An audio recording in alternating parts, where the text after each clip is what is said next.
La historia retomada por las gentes de a pie, la apropiación por parte de las comunidades locales de un pasado que no les pertenecía, no porque no lo tuviesen, sino porque no habían hecho conciencia de él. Nos interesan los relatos de quienes viven a diario la historia, que surgen y se tejen en vivencias y experiencias que configuran la identidad de los pueblos, en medio de las labores más sencillas y profundamente significativas.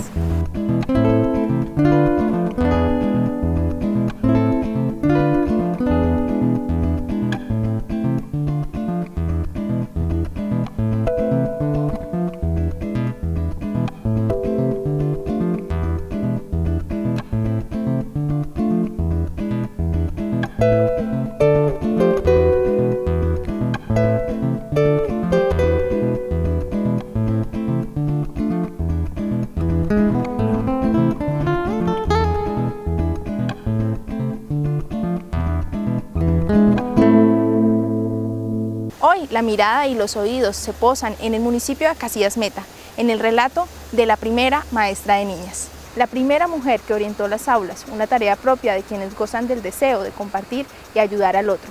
Esta es la historia de la maestra Telilia Castro de Parrado. Ella fue la primera maestra de niñas de acá del municipio, porque no había escuelas.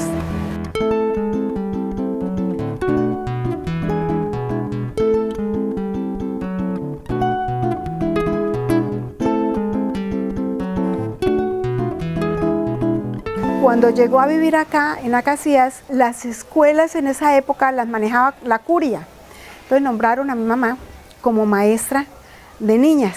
Yo la conocí a ella en el año 39, cuando ella empezó a llegar aquí a ser profesora.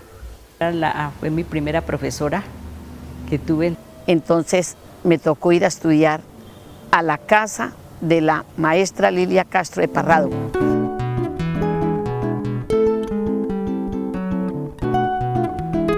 Cuando uno les pregunta, siempre dicen que fue una persona muy amable, muy tierna, que nunca las castigaba, que siempre para llamarles la atención era de muy buena manera, con charlas, con ejemplos.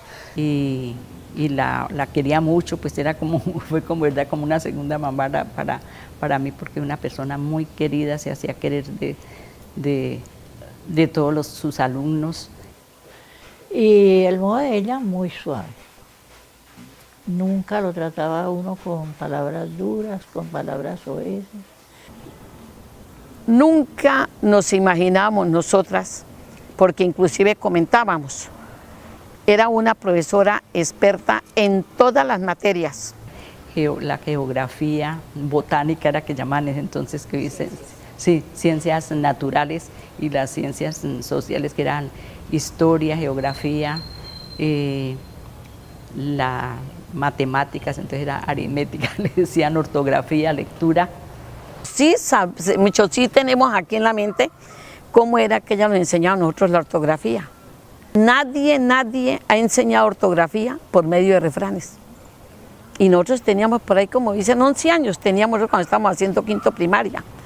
Y nosotros haciendo ortografía y todo, y aprendíamos era por medio de los métodos que ella tenía.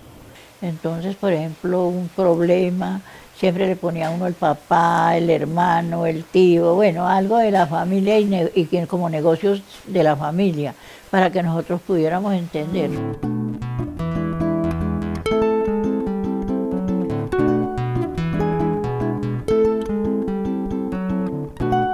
Y es que se preocupaba no solamente por la niña como alumna, sino por la niña como ser humano.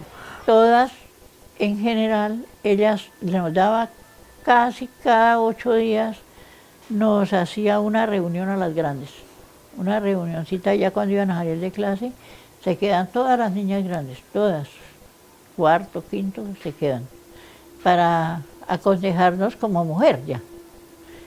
Sí, para el modo de comportarse uno en la casa, con la gente, ¿no?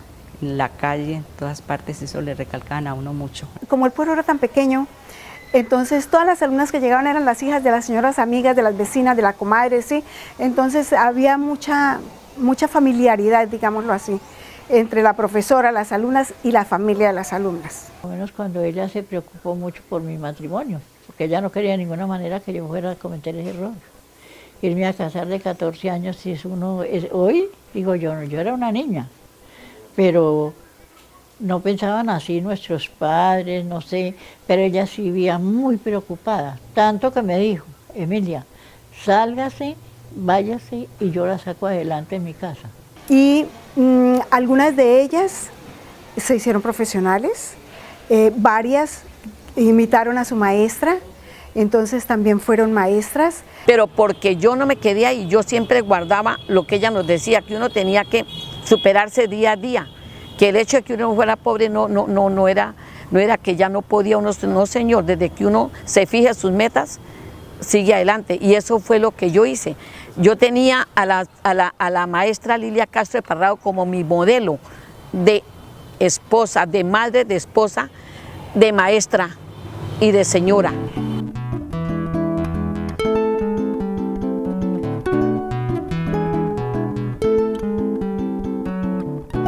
La señora Lilia nos decía, uno, ¿por qué tiene que negarse a recibir un alumno en el salón de uno? Si uno es maestro y ve que hay una persona, un niño que necesita cupo para poder continuar sus estudios, ¿cómo es posible que uno se niegue? Aquí siempre se conoció el nombre de mi mamá por haber sido la primera maestra de niñas de Acacías y haber educado muchísimas generaciones, porque durante 20 años pues prácticamente educó como 4 o 5 generaciones de madres aquí. Quien dejó huellas, fue que dejó huellas aquí en Acacías. Un ejemplo, ellas todas las que fuimos alumnas de ella, pues hicimos por imitar su modo de ser, su comportamiento en la sociedad. Entonces ella nos dio un buen ejemplo y la mayoría de las alumnas pues lo seguimos.